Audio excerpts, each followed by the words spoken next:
الله الله الله يا بلادنا الله.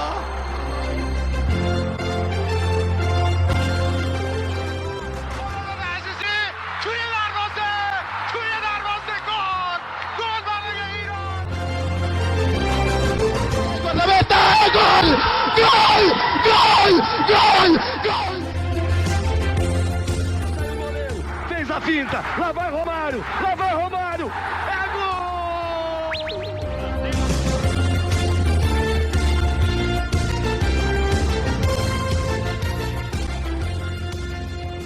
Olá, olá, seja bem-vindo você ligado aqui no CoachCast, o podcast do Conte Verde, nossa 32ª edição. Eu sou Gabriel Sauaf, você está ligado aqui nesse primeiro podcast de repercussão da data FIFA de novembro, a última data FIFA do ano. Tem muita coisa para a gente comentar, muitos temas debatidos, e tradicionalmente a gente começa pela seleção brasileira. Talvez de um jeito que a gente não esperava, desde quando a gente começou esse projeto lá, depois da Copa do Mundo, quando começou os primeiros podcasts no mês de março. Seleção com 2 derrotas na 6ª colocação das eliminatórias sul-americanas. A gente vai debater muito sobre isso hoje aqui. Antes de começar, lembro você a seguir a gente nas nossas redes sociais, Twitter, Instagram e TikTok, @ConteVerde_. Também lembro você a avaliar a gente aqui no Spotify, seguir no Spotify, se inscrever também no YouTube, independente de onde você estiver ouvindo, comentar, curtir, compartilhar com seus amigos, é muito importante para a gente cresça cada vez mais e mais. E também queria deixar o convite para você se tornar um apoiador do Conte Verde, né? apoia.se/Conte Verde, R$10 por mês, você participa aí da nossa comunidade, você ajuda o Conte Verde a se fortalecer, a se manter cada vez mais forte. Antes de apresentar quem está aqui comigo, eu queria mandar um abraço a todo mundo que participou de alguma forma da cobertura do Conte Verde nos entornos do Maracanã, já que não foi permitida a nossa entrada no estádio. Sim, a gente encontrou na rua, participou, deu entrevista, deu relatos, até no ônibus, né, voltando do Rio de Janeiro, conversei com várias pessoas, indiquei o Conte Verde, pessoas gostaram do projeto, muito legal contar com a sua parceria. Se você é uma das pessoas que chegou nesse podcast através da nossa cobertura no Maracanã, muito obrigado, que você siga cada vez mais e mais nessa caminhada com a gente. Ao meu lado, Elcio Vai Júnior, está conosco, Leonardo Puccio não apareceu, não sabemos qual foi o paradeiro de Léo, se está triste porque Bremer não entrou em campo ou se Zé Rafael não foi convocado. Mas, Juninho, é uma realidade que a gente nem imaginava, né? Por mais que a gente saiba das dificuldades que a seleção tem tendo, o Brasil na 6ª colocação das eliminatórias vai fechar o ano aí com 3 derrotas seguidas, 4 jogos sem vencer. É uma coisa muito complicada de se explicar. Fala, Sauaf, boa noite, bom dia ou boa tarde ao nosso ouvinte aí, mais uma vez, satisfação estar aqui. Precisamos saber o paradeiro do Léo, espero que ele apareça em breve, mas pois nem nos piores cenários a gente imaginava que ia estar numa situação como essa. A gente criou uma expectativa ali do Diniz, da questão de como que viria a nossa seleção, querendo ou não, o resultado não está vindo, e eu até sempre gosto de falar que futebol não é resultado, mas se o resultado não vier, então não está sendo efetivo, né? Porque o resultado ele tem que estar dentro do conjunto. Então a gente acaba que vem de algumas derrotas, claro, seleções difíceis de competir, mas mesmo assim a gente não pode passar o pano para isso. São adversários difíceis, mas tem que ter aquele sinal de alerta que eu até falei um tempo atrás. A gente precisa ter um sinal de alerta, tem coisa que precisa mudar, o que a gente pode mudar. Então a gente tem que ter esse sinal de alerta para a situação que está a seleção brasileira hoje, para o que a gente pode fazer diferente, né? Mas a gente vai debater sobre isso. E, novamente, falo para vocês apoiarem, foi bacana ver a cobertura lá, como tudo aconteceu, foi bem legal de acompanhar. E pode ter certeza que nos próximos a gente vai estar cada vez crescendo mais, né? Então, cada vez vai ter mais trabalho para passar para vocês, e quanto mais apoiadores tiver, vai ser o melhor. A chegada vai ser melhor para vocês, né? E também vamos estar dentro do estádio, né? Dessa vez a gente acabou sendo barrado, mas nas próximas estaremos lá dentro, vai ser cada vez melhor o conteúdo. Juninho, queria começar falando sobre o jogo contra a Colômbia. O Brasil teve 15 minutos iniciais muito bons, né? A gente estava naquela dúvida muito em questão de quem seria o centroavante, porque Gabriel Jesus estava lesionado, não ia começar a partida, não ia iniciar o jogo. O Martinelli surgiu com uma grande opção, o jogo começou muito bem o jogo, né? E e acabou fazendo até o gol, né, no Brasil no início da partida. Porém, o Brasil deslanchou, perdeu o Vini, né, por conta de lesão, e aí a Colômbia, também numa grande situação do Luiz Dias, né, acabou chegando à vitória. Eu queria até, a gente estava até comentando, né, foram duas derrotas muito distintas, né, Colômbia e Argentina. Acho que na Colômbia pesou muito o fato do Brasil não ter feito um bom jogo, né. Foram nuances, momentos de brilhos, como no começo da partida, quando fez o gol, mas que, no geral, a Colômbia fez por merecer e muito essa vitória. Pois é, Gabriel. Esse jogo contra a Colômbia, eu gostei até da formação como ele entrou, querendo ou não, estava bem ofensiva, não só por... colocou 4 atacantes. Não gosto de falar, tem 4 atacantes, 2 volantes, e o jogo não é assim. Ainda mais o jogo do Diniz, né? Porque é um jogo que muda muito de função para função. Mas são 4 atletas que podem render bastante, que têm uma associação muito grande e conseguem gerar profundidade, conseguem gerar agressividade e verticalidade. O jogo, ao meu ver, a gente oscilou bastante, principalmente o começo do primeiro tempo, que a gente teve muito bem, e o começo do segundo tempo, que a gente também teve bem. A gente conseguiu criar, principalmente com o Bruno Guimarães e André saindo da pressão. Eles estavam conseguindo sair bem da pressão da Colômbia, e eles conectavam os nossos 4 jogadores ali mais à frente, com muitas vezes o Rodrigo e o Martinelli fazendo uma função de ligação, né? Então, gostei bastante desse ponto do jogo, mas querendo ou não, a competitividade do Brasil nesse jogo novamente foi algo que ele deixou a desejar, principalmente, que eu já falei do perde-pressiona, que eu vou falar depois contra a Argentina, que mudou bastante, mas a nossa pressão estava muito ruim, então muitas vezes a Colômbia não precisava nem fazer muita força para sair da pressão do Brasil, e também algumas vezes o Brasil começou a controlar o bloco muito embaixo, ele baixou muito o bloco para a Colômbia, e a Colômbia estava com espaço para jogar, então a gente não estava pressionando muito o portador da bola, tanto é que 2 dos lances que aconteceram os gols foram uma sobrecarga no lateral oposto. Por quê? Porque não tinha pressão no portador da bola, então a bola está num corredor e ninguém pressiona, e o outro corredor tem uma sobrecarga, então em algum momento isso vai dar problema, porque é um cobertor curto. Nesse caso, o Brasil não estava cobrindo nem um lado nem o outro. Então a gente teve muita dificuldade nesse sentido no jogo contra a Colômbia, né, por conta dessa pressão na bola, competitividade também, que nem você comentou. O Luiz Dias estava numa partida excepcional. Ele é um baita de um jogador, né, mas estava ainda mais brilhante, então ele é um atleta de muita velocidade, a gente sofreu com a velocidade, principalmente nos contra-ataques deles, e acabou cansando nossos laterais, né, claro, tem muito disso, e querendo ou não, eu achei também que o Diniz acabou mexendo um pouco mal. O Rodrigo ainda era uma das peças que estava buscando, claro que ele falou que foi um pouco de cansaço, né, mas às vezes mesmo o atleta cansado, a gente tenta deixar ele um pouco mais lá para surtir efeito. E claro, a falta do Vini, querendo ou não, o João Pedro não entrou e não conseguiu desempenhar. Claro, o menino novo, não tinha jogado ainda na seleção principal, então acaba entrando numa fogueira, numa situação daquela, substituindo o Vini. Mas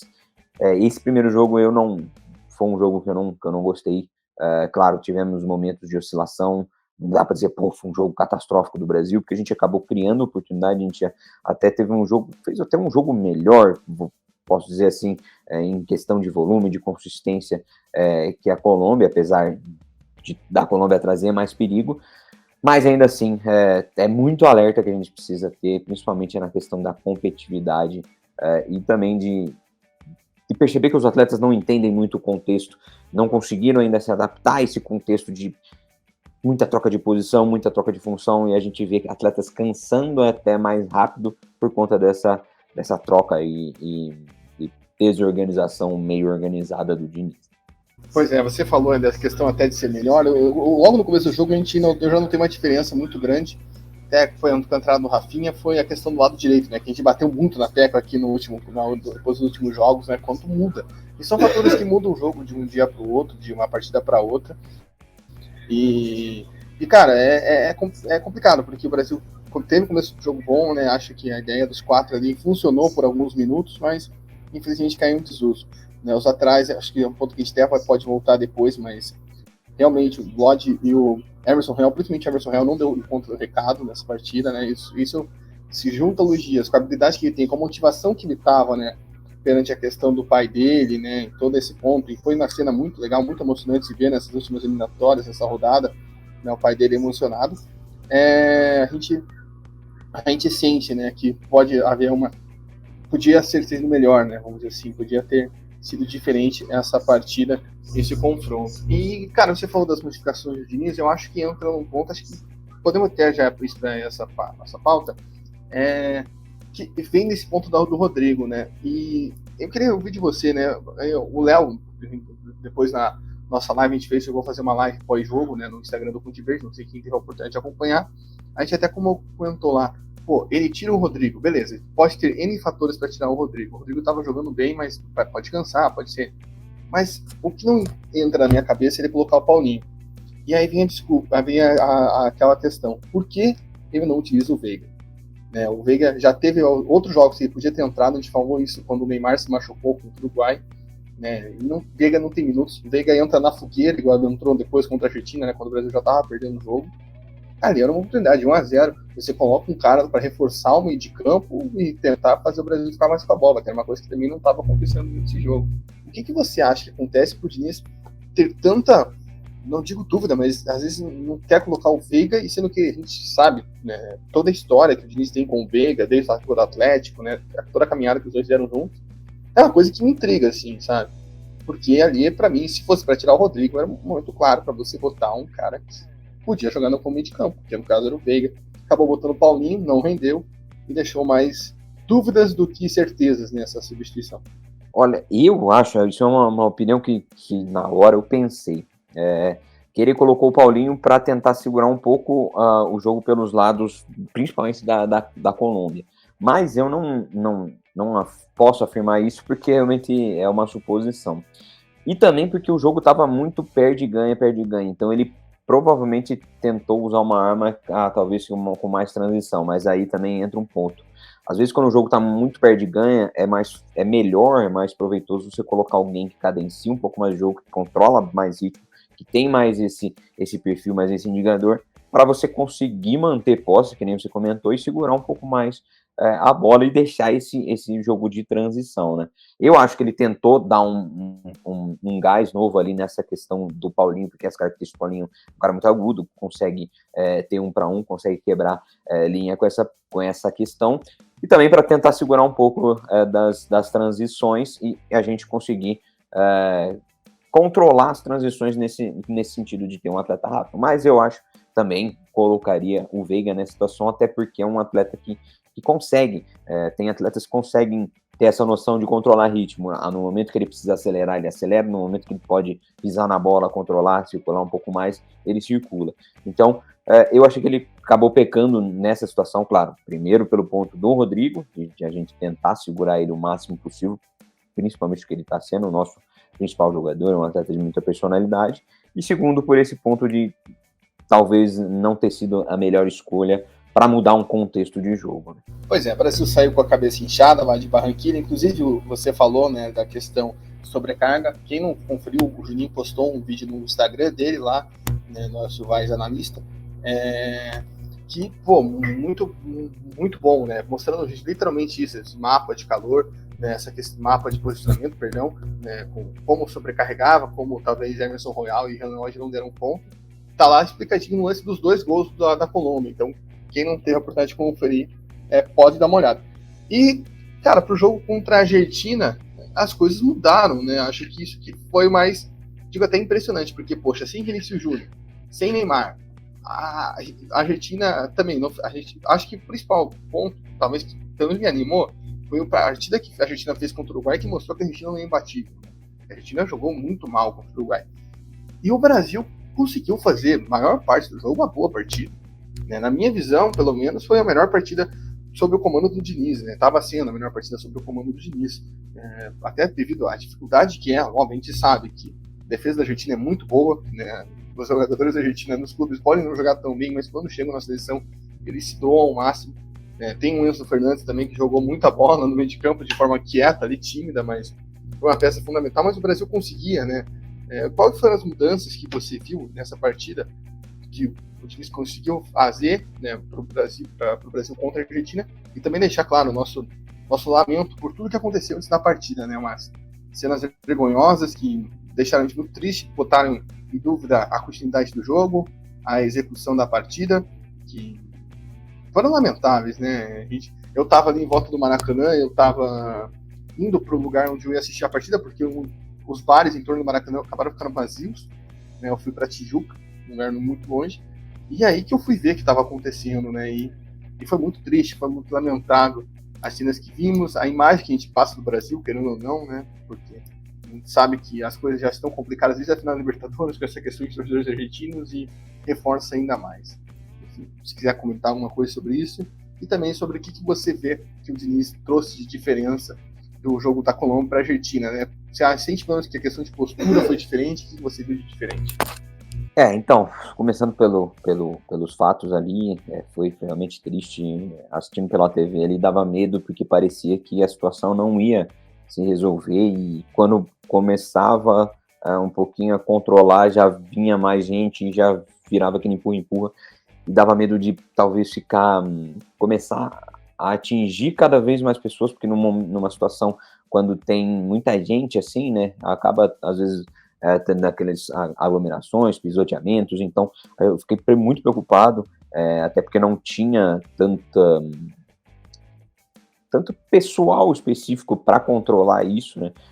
A partir daí, eu acho que já, começando por aí, no caso, eu acho que foi um equívoco da CBF, da organização, de deixar acabar, não precisa talvez ter uma torcida visitante e da casa, mas pelo menos fazer um cerco, ter uma estrutura um pouco mais organizada ali, principalmente como você comentou, a gente teve bastante problema, não dentro do estádio, mas fora do estádio, entre brasileiros e argentinos. A gente sabe da rivalidade, estava um pouco mais quente pela Libertadores, então está tudo muito próximo, que nem, por exemplo, um próximo jogo de um clube brasileiro na Argentina, ou o próprio da seleção brasileira na Argentina, provavelmente vai dar problema se não tiver muita organização. Então a gente teria que estar mais precavido para isso, né, para controlar esse tipo de situação. Eu fiquei nervoso ali, fiquei triste também, mas é bom que controlou depois de um tempo, apesar dos pesares, né, teve gente que acabou se machucando e tudo mais. Então fica esse pensamento de que a gente tem que estar um pouco mais organizado, principalmente também por essa imagem da nossa seleção, do nosso país também. E em questão do jogo, eu acho que ali já começou um pouco a afetar um pouco o comportamento ali tanto dos atletas da seleção brasileira quanto da Argentina. Ali já, querendo ou não, muda muito a questão do calor do jogo, a gente vê como que aquilo tá, tem jogador que lida de um jeito, tem jogador que lida de outro, já começa, antes do jogo ali já começam a se estranhar. E dentro do jogo, eu achei, não sei se, claro, por conta desse problema, eu acho que o Diniz deve ter feito um bom trabalho em questão de comportamento, mas a seleção entrou com um comportamento muito bom em questão de 2 pontos que eu falo bastante e realmente fazem diferença no jogo, que é o encaixe de pressão, que é como a gente encaixava a pressão para a construção do Argentina, que é como que a gente pressionava a Argentina quando ela estava construindo, principalmente em saída de tiro de meta. O Brasil conseguia induzir, ele tentava esconder ali o McAllister, o Depou ou o Enzo Fernandes, ele induzia o passe para o zagueiro do lado direito ou esquerdo e fechava a volta, então não deixava voltar, a circulação voltar, e tentava encaixar para o lado que a bola saiu. Quando a gente conseguia fazer isso, era bem infalível. Quando a gente deixava circular, ficava muito difícil. Então, algumas vezes a gente deixou circular, então daí fica difícil, porque geralmente a gente tenta esconder o homem livre que está lá do outro lado. É difícil se mostrar sem o quadro tático, mas espero que vocês entendam. Então, o Brasil conseguia induzir para o lado, encaixotar, e ali entrou um ponto que foi muito marcante.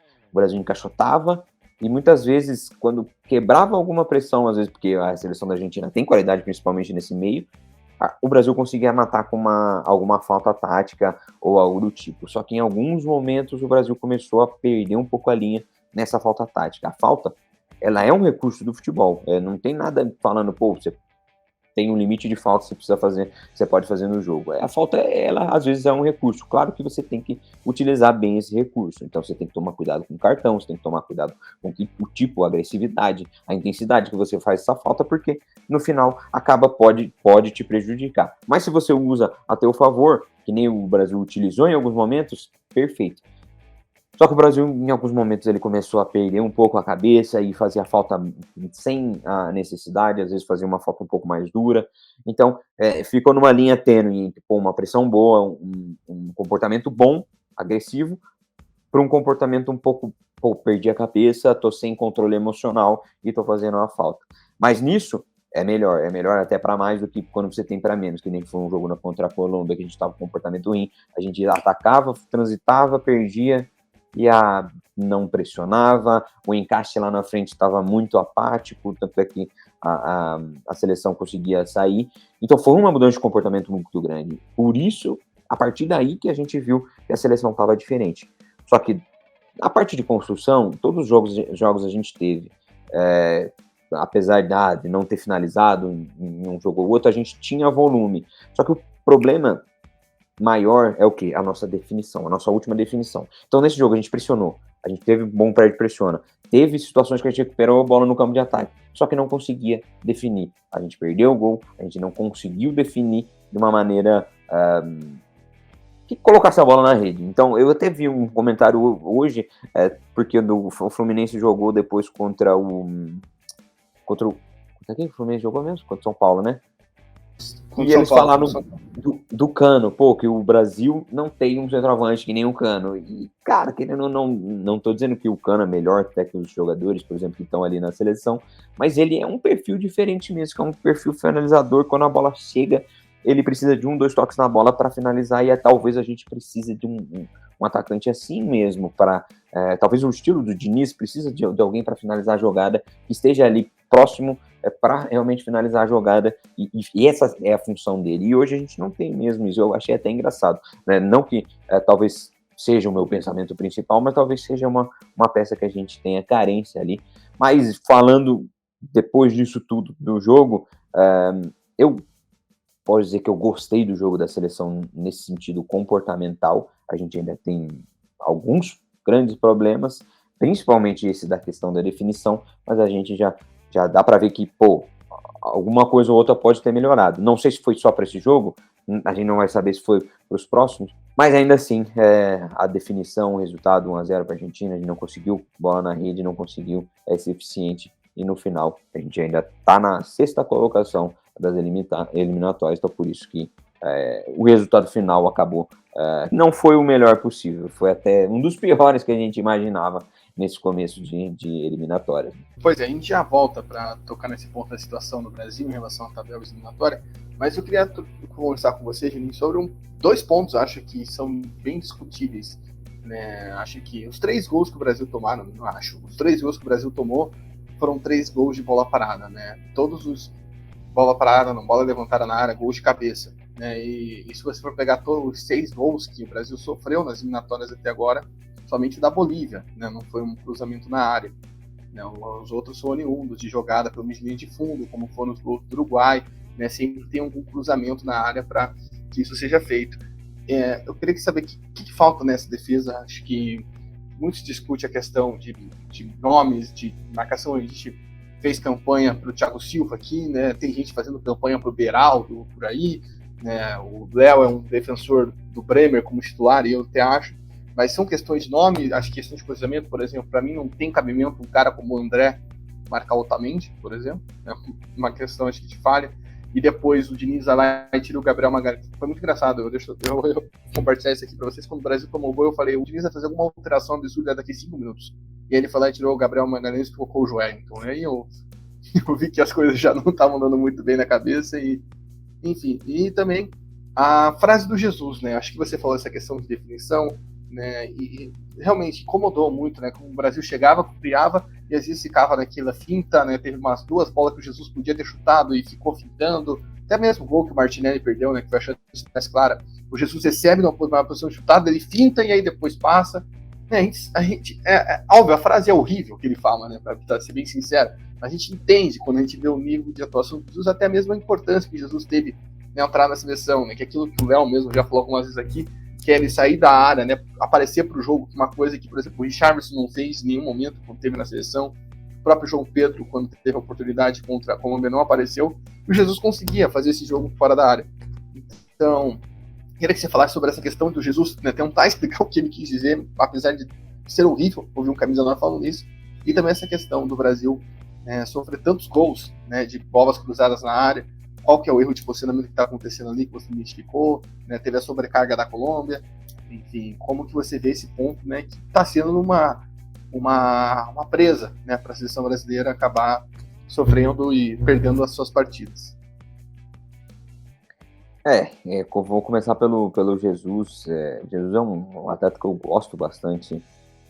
Ele é um atleta que entrega bastante, principalmente, que nem você comentou, mobilidade. Ele rompe, ele tem um movimento de ruptura também, não que nem, por exemplo, o que a gente já comentou de Marcos Leonardo e Vitor Roque, mas ele é um atleta que é agressivo, que está rompendo linha, ele causa dificuldade, então ele abre espaço para flutuação de meia, ou até mesmo para receber bola em profundidade. Mas ali, querendo ou não, mostra uma fraqueza, né, do Jesus, no sentido do que? Isso também, eu falo bastante minha opinião mesmo. É o que? Para mim, centroavante, a primeira coisa que ele tem que ter é a agressividade pelo gol. O atacante, ele tem que ter essa agressividade pelo gol. Independente do que vai vir depois. O Jesus, ele precisa ter na mentalidade dele que ele é agressivo por gol. Ele não pode vir e dar uma entrevista e falar que talvez não seja o ponto forte dele. Claro, eu entendi o que ele quis dizer, que é o quê? Pô, ele é um atleta que entrega muito sem bola, ele também entrega muito nesse encaixe de pressão, por exemplo, que eu falei. O pós-perda dele é bom, ele é um atleta que se movimenta bastante, cria muitas oportunidades. Mas ele não pode, como uma 9 da seleção, deixar transparecer isso e também não ter na mentalidade dele de que o quê? Eu quero ser o cara que mais faz gol na nossa seleção, eu quero ser o cara que mais... eu quero ser o artilheiro das eliminatórias, quero ser o artilheiro da Copa do Mundo. Ele tem que ter essa mentalidade para vestir uma 9, uma camisa de seleção brasileira, uma 9 de um time, ser um centroavante de um time. Ele tem que ter essa mentalidade. Isso eu acredito muito nessa questão de... Cara, o atacante ele precisa ser agressivo pro gol. Ele precisa ser aquele cara que vai ter um cara do lado, vai ter um cara do outro, ele vai olhar para o gol, ele vai querer finalizar no gol. Ele vai perder um monte de oportunidade porque ele vai tentar, mas ele vai fazer gol porque ele tá criando muito. Então ele tem que ter essa gana, essa vontade pro gol. Por isso que eu até acho que o Jesus rende mais como um ponta do que propriamente como um camisa 9, como um centroavante. Claro, ele é um 9 muito móvel e tudo mais, mas eu acho que ele rende mais mesmo como extremo, jogando pelos lados, criando pelos lados e volta e meia, flutuando por dentro, atuando ali daí já como um 9. Então, acho que ele é mais como um atacante de lado. Eu acho que ele pode render mais, principalmente na seleção, se a gente encaixar algum camisa 9. Hoje ele está jogando ali como camisa 9, por falta de peça de confiança do Diniz. Ele ainda não viu que tem atletas prontos para isso. A gente viu que o João Pedro também não foi tão bem. Então, ele tá ali por isso, mas provavelmente ele vai passar para jogar como extremo, que é como eu acho que ele rende mais. Mas então, foca muito nisso. Você, atacante, vai ver isso aqui, tá vendo isso aqui, ou se você conhece algum atacante, ele precisa de agressividade pelo gol, primeira coisa. Depois a gente vai moldando, vai formando o que o centroavante e o atacante vai ter. Mas se ele não tiver esse faro, essa vontade de finalizar em gol, vontade de gol, isso aí já começa atrás de muitos. Né? Segundo ponto, do que era o segundo ponto? Dos gols de cabeça, né? Então, os gols de cabeça, você trouxe um dado bacana, não tinha relacionado a isso, né? Mas, cara, primeiro, vamos falar de algumas questões. Duelo aéreo. Duelo aéreo tem 2 pontos importantes para a gente verificar. O que está dando errado? Muito competitividade, de como você duela, como você tem agressividade para imposição física, para duelar, para se impor, para conseguir ganhar duelo no ar, e posicionamento. Então, eu acho que a gente tem um pouco dos dois nessa seleção. Primeiro, 2 laterais que, querendo ou não fazem muito bem essa função de duelar, de conseguir ter mentalidade zonal, de ocupar espaço dentro da área para se posicionar bem e conseguir duelar mesmo fisicamente. O nosso zagueiro, Gabriel Magalhães, querendo ou não, ele não é um dos melhores zagueiros em duelo aéreo. Ele tem um porte físico, mas querendo ou não, ele não é um atleta que ataca tão bem a bola, que consegue se impor, por exemplo, que nem um Bremer. E não é um atleta tão bom que nem o Thiago Silva de leitura. Então ele consegue que nem o Thiago consegue se posicionar tão bem. Ele consegue ter uma leitura de onde está a bola, de quem que é o portador da bola, de que tipo de bola pode chegar na área. Então isso tudo faz muita diferença. Então os dois laterais, e o Magalhães, o Marquinhos até é um atleta que tem um melhor duelo aéreo, só que também está numa fase não tão boa. Por exemplo, a gente falou do Bremer. O Bremer é um atleta que seria o melhor duelo aéreo, o melhor ataque à bola desse time. Então, provavelmente ele conseguiria ter um pouco mais de solidez nesse sentido. E falando da questão, por exemplo, do escanteio, que nem foi o gol do Otamendi, a questão da marcação do André no Otamendi, por quê? Porque alguns treinadores, existem dois tipos de marcação no escanteio. Existe treinador que faz marcação só individual, e existe três, na verdade. É treinador que faz marcação por zona, onde ele coloca vários jogadores dentro de uma zona, e os jogadores não precisam marcar ninguém, eles marcam só a bola. Então, existem zonas na área que eles treinam, que cada vez que a bola chega numa zona, tem um jogador que tem que atacar. Então, o jogador que consegue chegar nesse ponto mais alto é o que vai atacar. E existe a marcação mista, que são jogadores que ficam na individual, geralmente são os menores jogadores, até que eles ficam só bloqueando o avanço do adversário. E existem os jogadores na zona, que geralmente ficam 5 jogadores na zona, primeiro e segundo pau, e 3 ali na frente do goleiro. Então, esses 3 jogadores têm que ser os melhores jogadores para atacar, e esses atletas que estão na individual, eles têm que bloquear o avanço do adversário. Então eles vão correr, eles vão se direcionar para atacar a bola, e esses caras que estão na individual têm que bloquear. E não aconteceu isso. O Otamendi teve liberdade para atacar o espaço, e também o Gabriel Magalhães, que estava na zona, não conseguiu atacar essa bola no ponto mais alto, e acabou que deixou vulnerável aquele espaço. Então, como a área tem vários espaços dentro dessas zonas, se deixar alguma dessas zonas vulneráveis, geralmente fica infalível, né? Então, são esses pontos da bola aérea que a gente pode tentar qualificar. Eu posso até dar uma olhada nos outros gols para ver esses pormenores e detalhes que talvez faltou para a gente dentro desses gols em bola aérea. Um ponto que eu lembro que você fez um vídeo, e eu acho que até cheguei a comentar isso aqui, né? Um vídeo teu do Felipe, do Corinthians, que é a observação na questão de marcação baixa, né, para entrar no funil. Eu acho que o gol contra a Venezuela foi isso, né? Mas não que a Venezuela treinou para o cara fazer aquele gol de bicicleta, mas, por exemplo, já fazia uns 3 cruzamentos que a Venezuela estava buscando o Rondon nessa posição, para o Rondon girar no corpo e tentar fazer o gol. O primeiro gol do Uruguai também, uma bola para trás, ou seja, acho que tem essa questão de abaixar muito, deixar ali essa parte do funil muito exposta. Então, tem esses posicionamentos aí que não foram encaixados tão bem. E antes de a gente passar por um momento de fase, né, de dados horríveis, eu queria que você falasse um pouco, né, das novidades que tivemos nessa seleção. Acho que o André, titular, é uma delas, né, o Martinelli sendo titular nos 2 jogos também, né, e acho que o Martinelli foi quem soube aproveitar. E se você conseguiu ver alguma coisa, né, dos outros, né, querendo ou não, o João Pedro, acho que já comentamos, né, decepcionou bastante, deixou a desejar, a gente tem muita esperança ainda nele, a gente sabe do potencial dele. O Endrick e o Paulinho não tiveram tanto tempo assim de jogo, né, o Paulinho mais contra o gol, o Endrick entrou ali, né, para ver se ele resolvia, né, para entrar para a história se ele faz o gol. O Carlos Augusto também teve mais um jogo. O Nino, né, que também era um outro que não tinha tanta oportunidade na seleção, acabou entrando na partida no lugar do Marquinhos, né, no jogo contra a Argentina. O que você viu aí dessas caras novas, né, que apareceram aí nesse confronto? O próprio PP também foi outro que a convocação do PP a gente falou aqui, né, no podcast anteriores, que é uma coisa que, não chamar o Ian Couto, levar o PP foi bem delicado, né, teve que manter o Emerson Royal porque não tinha outra opção para jogar contra a Argentina, depois do jogo fraco que ele fez contra a Colômbia, assim como o Lodge fez um jogo fraco e saiu para entrar o Carlos Augusto. Mas eu queria que você analisasse e desse sua opinião, o que você viu dessas caras novas na seleção aí, nesses jogos contra a Colômbia e a Argentina, né? Nem todos jogaram os 2 jogos, mas tiveram suas oportunidades, suas chances. Cada um tempo a mais, cada um tempo a menos. Olha, eu vou evitar falar dos atletas que pouco mostraram, porque é muito difícil de avaliar, né? Como não tem tempo de trabalho, fica muito difícil de avaliar qualquer coisa. Por exemplo, até o Veiga, o PP, o Paulinho jogou um pouquinho mais, mas o Andy, que também ficou muito pouco tempo de jogo para a gente conseguir avaliar, ainda mais na situação de jogo que tá, né? Mas eu vou falar do Carlos Augusto, que eu gostei até da participação dele dentro do possível, né? Principalmente pelo jogo tão ruim que o Lodge fez contra a Colômbia. O Lodge, ele me decepcionou um pouco, porque no começo, nos primeiros jogos, ele fez tão bem, na primeira convocação ele foi muito bem, principalmente pela aquela associação que ele tinha no lado esquerdo, não conseguiu repetir isso, foi muito mal mesmo, e o Carlos Augusto entrou até bem, ele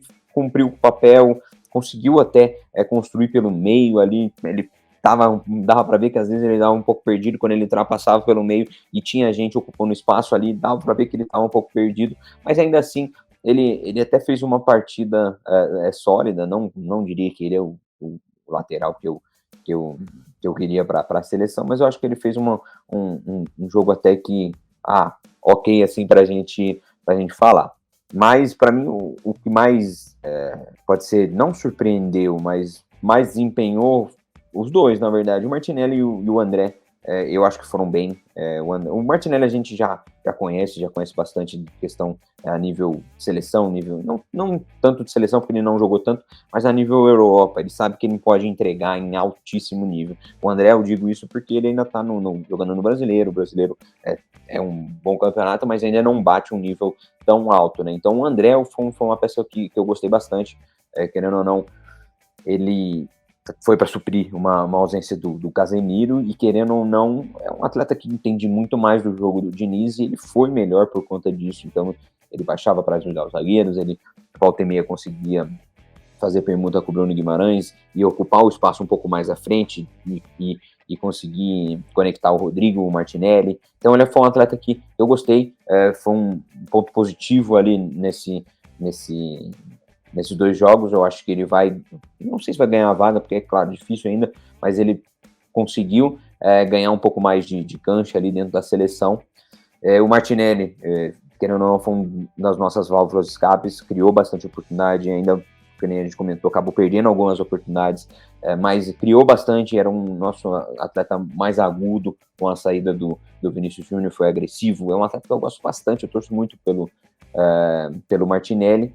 E os outros atletas, querendo ou não, acabei não que eu não acompanhei, mas não dá para opinar assim, foi bem ou foi mal, que a gente espera ter um pouco mais de tempo, né? Por isso que a gente conversa tanto sobre tempo, precisa ter um planejamento para fazer esse tempo de trabalho, e querendo ou não, alguns atletas foram até mais tempo, nem o Veiga, e a gente não conseguiu ver tanto dele em campo para poder avaliar essa situação. Eu acho que esse ponto do André, acho que até é bom a gente destacar, né? Porque muita gente, eu vi querendo ver o Douglas Luiz, né, como titular da seleção, e não seria nenhum absurdo, né, no lugar do André, mas toda essa questão, né, de conhecimento do jogo de Diniz, sabe, da peça importante que ele é no time de Diniz. Você também já fez um vídeo sobre isso, né, do quão fundamental é uma arma, né, da equipe das Laranjeiras. Então tem esse ponto, e volto a frisar, né, que eu acho que foi legal ver o Nino jogando, né, pela seleção, que a gente sabe que nem sempre o quarto zagueiro ganha tanta oportunidade, né, porque é difícil um zagueiro machucar, um zagueiro sair do jogo.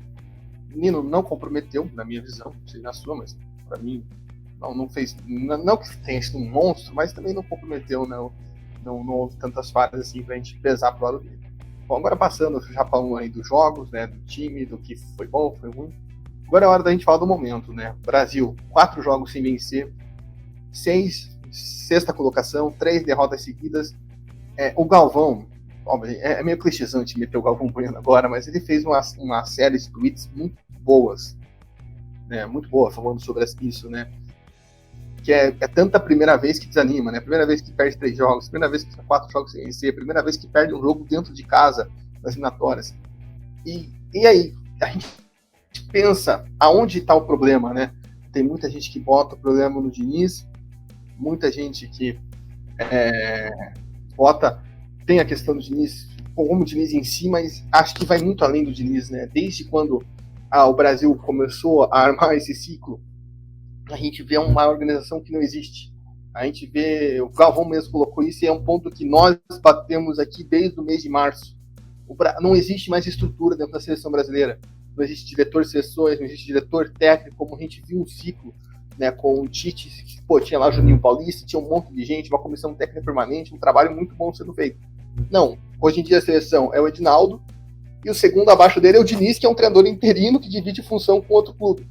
Ou seja, é muito complicado, é muito pesado, né, esse ponto, e, enfim, queria saber de você, que eu acho que, em visão, todos esses números, esses dados que a gente traz hoje, a posição que o Brasil está nas eliminatórias da Copa, o fato do Brasil ter vencido menos jogos, né, o Brasil venceu 3 partidas, e aí nas outras, né, acabou perdendo 5, né, perdeu para Marrocos, perdeu para Senegal, daí agora perdeu as últimas 3, empatou 1, né, dados muito ruins, né, números muito ruins, talvez os piores da história, se você for pegar a seleção brasileira, mas acho que isso é fruto de toda a incapacidade da CBF e do Edinaldo Rodrigues, que desde o começo botou embaixo do braço a bola, né, e falou, eu vou resolver isso, e a gente viu inúmeras demonstrações de amadorismo, podemos dizer amadorismo, né, claramente amadorismo, aquela questão, aquela vez que ele foi viajar para falar com o Ancelotti não estava nem na Espanha,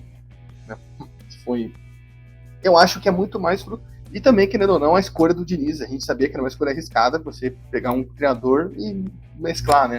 Fazer 2 trabalhos ao mesmo tempo. Enfim, Juninho, eu queria que você desse opinião, se você acha que é isso.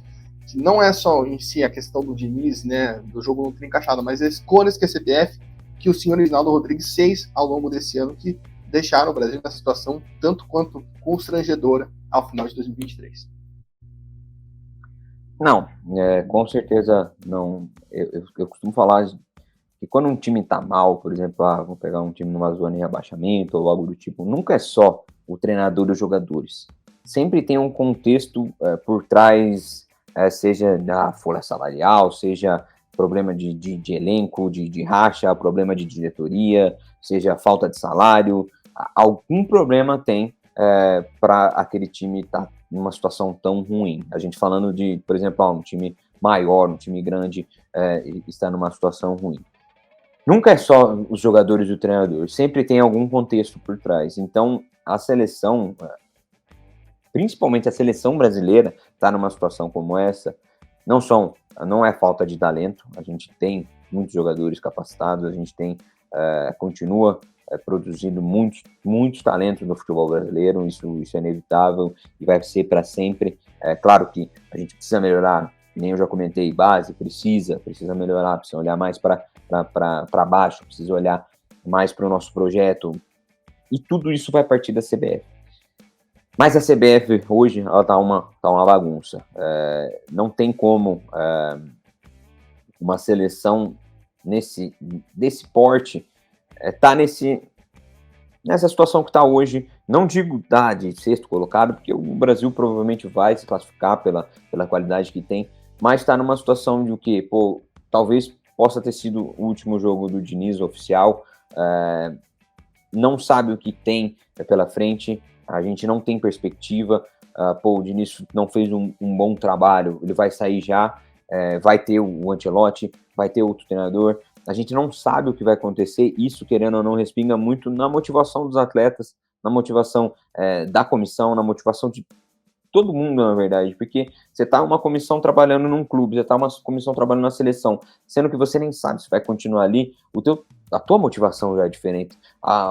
Como que eu vou analisar um jogador, como eu vou analisar um adversário, vai ser uma motivação diferente do que, cara, eu sou da seleção da brasileira, eu tô a seleção brasileira, eu tô aqui 100% do tempo, eu tô trabalhando com uma Copa do Mundo, eu quero chegar numa Copa do Mundo, eu quero ganhar uma Copa do Mundo. Não, eu tô fazendo um trabalho ali para talvez vir um outro treinador e entrar um outro treinador. A motivação é muito diferente. Os jogadores acabam respingando nos jogadores isso. Eles estão em um meio de uma desorganização que eles não sabem quem que vai ser o treinador deles, quem que vai ser a peça principal ali para levar eles para uma Copa do Mundo, querendo ou não. A figura do treinador é essa, uma figura muitas vezes como um pai até de um grupo que organiza tudo. e eles não sabem quem vai ser, e daí entra nessa questão da ideologia de jogo, que é muito diferente. Você tenta colocar um trabalho muito diferente dentro da cabeça de atletas que já estão em um cenário mundial de muito renome, que é um estilo de jogo muito diferente, que é um jogo novo, não é ruim, mas às vezes causa conflito na cabeça dos atletas, mas é uma desorganização que, pode ter certeza, afeta diretamente nos resultados, na motivação do jogo, na motivação dos atletas e da comissão e de todos que estão envolvidos ali. É algo que essa desorganização, essa incerteza afeta muito o desempenho lá dentro.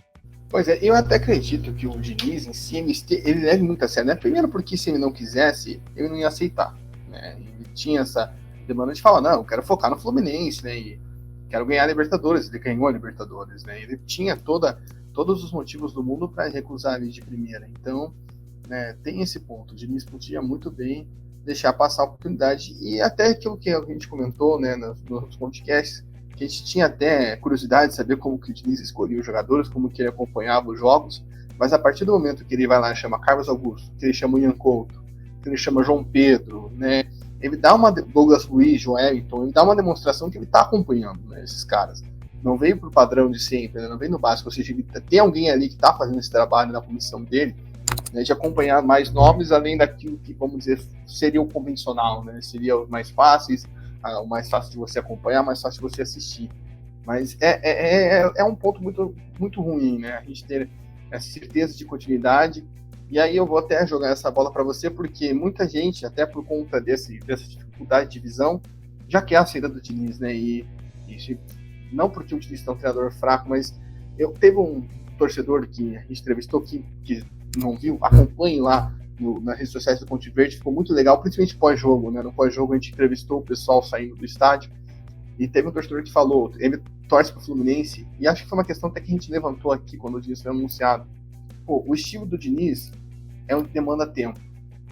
Não tem como o Diniz com, sei lá, 5 horas em 2 dias antes de um jogo passar para os jogadores. E aí, óbvio, vai vir reclamação nessa situação. A gente teve mais uma vez um jogador, falando sobre isso, dessa vez foi o Emerson Royal, e tudo bem, o Emerson Royal não tem muita vaga, né? Não tem muito calibre para dizer essa questão, porque é um jogador que às vezes não se encaixa em nenhum estilo de jogo, né? É complicado às vezes. Mas gera isso, né? A gente viu o Casemiro, agora a gente viu o Emerson, gera essa insatisfação de não conseguir se adequar, porque você precisa de tempo. E esse torcedor ele falou exatamente isso. O Diniz não é um técnico de seleção, porque a seleção você tem que ser imediatista. E pro trabalho do Diniz, ele precisaria ficar, sei lá, 1, 2 semanas trabalhando com o time pegar. Isso nunca vai acontecer numa seleção.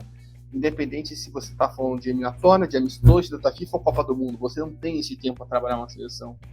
Então é esse ponto. E aí, pô, vai, Diniz, não deu certo, vamos virar agora a página. E aí, vai esperar até mais, vai voltar para a novela, vai esperar o Ancelotti, vai anunciar alguém. Né? Se o Ancelotti vier só em junho, né, até o final do contrato dele no Real Madrid, não vai ser antes disso. É uma dor de cabeça, né? Eu queria que você falasse, não sei se você conferiu lá a opinião da galera, mas muita gente falou isso, acho que quase todos que a gente perguntou, né, sobre a continuidade do Diniz, falou que não, muitos já pediram o Ancelotti, teve um que até falou, não, por mim podia ver o Guardiola, né? Mas eu acho que tem esse ponto, né? Que todo mundo acho que percebeu que essa escolha de botar um treinador para fazer, principalmente, acho que não é nem a questão de ser interino, mas é a questão de ocupar 2 cargos ao mesmo tempo, pelo menos eu vejo isso. Né, não consegue render da mesma forma, e também pelo tempo que é um trabalho na seleção, né, pelo tempo, pelo nível de jogo, o estilo de jogo que é o Diniz num clube, onde ele tem tempo para trabalhar, do que numa seleção que ele tem 2 dias, né, antes de cada jogo para trabalhar. Não, com certeza, a gente pega às vezes um treinador que entra, por exemplo, numa altura do Brasileirão e ele praticamente não tem dia de treino, já é difícil a longo prazo. Imagina num treinador de uma seleção que quase não tem jogos, nem jogos para colocar em prática, então, quiçá, treinos com a seleção, até porque quando os atletas vêm dos clubes, os treinos devem ser, eu digo devem porque a gente não consegue acompanhar em loco todos os treinos, né? Devem ser muito pontuais, por questão de desgaste, de controle de carga, já vem de uma batida muito grande. Então, a maioria, provavelmente, do trabalho do Diniz acaba sendo muito questão falada e muito por vídeo. E, querendo ou não, o treino dele seria os jogos, né? Então, os jogos vão ser a maneira com que ele vai ter tempo de trabalhar. Claro, é difícil, por quê? Porque, às vezes, nos jogos ele não consegue desempenhar o que ele está esperando e o resultado não vem, então isso começa a ficar muito apertado. É uma dor de cabeça mesmo. Eu acho que primeiro teria que definir direito isso, cara, uma resposta do Guardiola mesmo, não, o Guardiola vem confirmar mesmo, da CBF, vai estar tudo certo. Desculpa, o Ancelotti, falando do Guardiola, o Guardiola podia vir também, né? O Ancelotti vai vir confirmado, tá tudo certo com ele, só encerrar lá e, beleza. Mas não, cara, vamos testar mais o Diniz mais um pouquinho, vamos dar mais tempo para trabalho para ele. Eu, no meu caso, se vamos escolher o Diniz, vamos com o Diniz até o final da Copa do Mundo.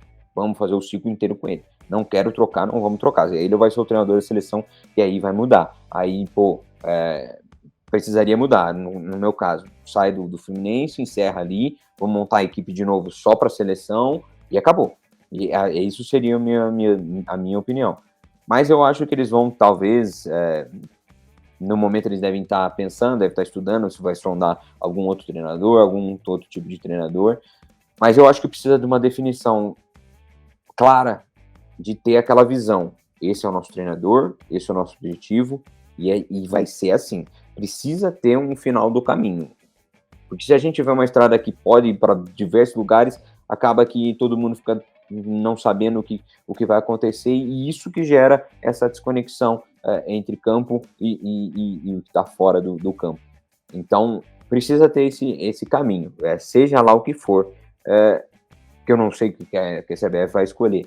Mas, por mim, fecharia mesmo com o Ancelotti aí, se tiver essa possibilidade, e vamos com o Ancelotti. Se não, eu permaneceria com o Diniz até o final da Copa. Esse é o ciclo do Diniz, vamos deixar ele fazer o trabalho dele, querendo ou não. Eu não acho certo tirar o cara assim agora, mas, ao meu ver, ele teria que, obrigado Fluminense, encerrei meu ciclo aqui, ganhei o título, e agora eu vou focar só na seleção. Agora essa equipe aqui que tá comigo vai ser só da seleção brasileira.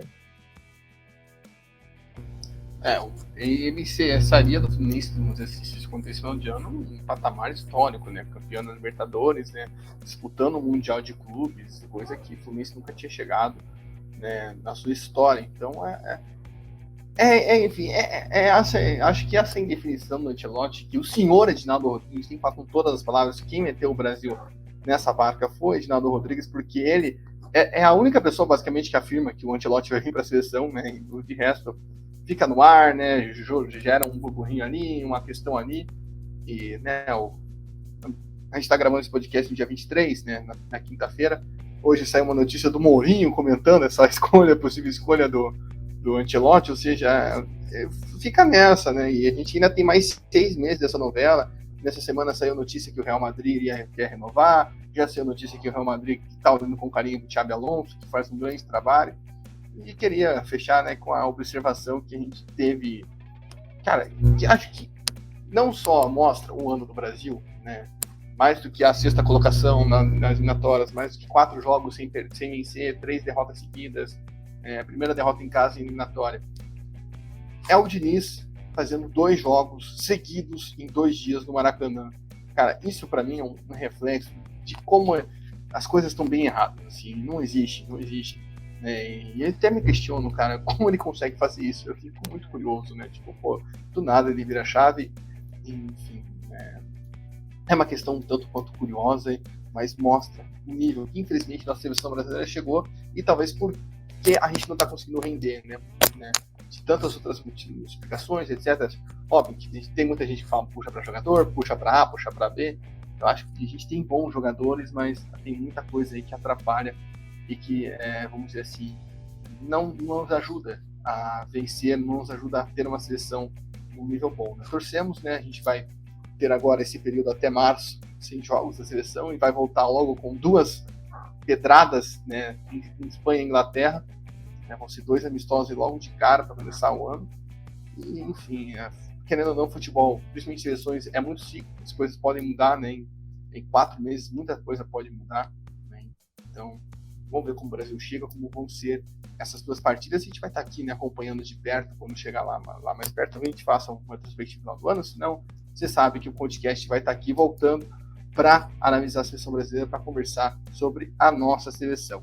Tá certo, pessoal? Agradeço a todo mundo que esteve aqui no nosso podcast número 32. Agradeço mais uma vez a todo mundo que ajudou na viagem para o Rio de Janeiro. Infelizmente, a gente lamenta muito, né? Não podemos fazer o jogo do estádio, nosso credenciamento foi recusado, mas de qualquer forma foi uma experiência muito legal.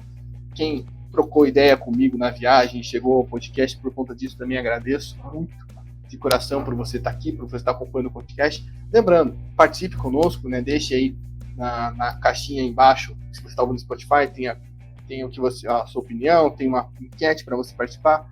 Deixe seu like, sua avaliação, né? Compartilhe com seus amigos. Também siga a gente nas nossas redes sociais, Twitter, Instagram, @PonteVerde_, né? E também, se você puder se tornar um apoiador para esse tipo de trabalho, né? Esse tipo de viagem, de cobertura em loco, apesar dos apesares, ser mais frequente, digamos assim, né? Ser mais presente no nosso podcast, nossa cobertura no Ponte Verde como um todo. Antes de passar a bola para o Juninho das palavras finais, eu queria informar a quem se preocupou, Leonardo Dulce está bem, tá? Então, já conseguimos contato com esse cabeça, ele está bem, tá consciente. E lembrando, só passar o link, né? apoia.se/Ponte-Verde, R$10 por mês. Você apoia, você ajuda o Ponte Verde a chegar cada vez mais e mais longe. Juninho, agradeço de coração também por toda a parceria aí ao longo desse ano. Né? Não sabemos se vamos voltar a fazer esse podcast de seleção em 2023, mas com certeza, vídeo seu no perfil do Ponte Verde do TikTok e do Instagram não vai faltar para o pessoal não sentir saudades suas, né? Seguir te acompanhando e a gente seguir essa caminhada aí rumo à Copa do Mundo, falando do Brasil, de Portugal, de Comores, de qualquer seleção que venha aí a se destacar. Não, com certeza, a gente vai vir aqui falar de novo, porque vai ficar nessa expectativa, né? E provavelmente vai sair alguma notícia aí para esse final de ano, não é possível, vai ter alguma coisinha pra gente comentar, e é bom que fique essa expectativa já de novo, né, para o ano que vem. Vamos torcer, que nem você falou, são ciclos, né? Vamos torcer para que tudo melhore, no caso, né, para que a nossa seleção volte ao lugar onde ela deve estar, mas, como eu falei, precisa de muita organização, olhar para baixo e organizar como se fossem processos mesmo. A seleção brasileira talvez precisa de uma SAF, no caso, precisa mais processo, precisa mais empresa dentro da CBF, porque assim está muito bagunçado. Então precisa ter um olhar um pouco mais de gestão de empresa mesmo, como se fosse uma empresa de processos, para que a gente possa voltar a melhorar e também olhar também para baixo do nosso futebol brasileiro.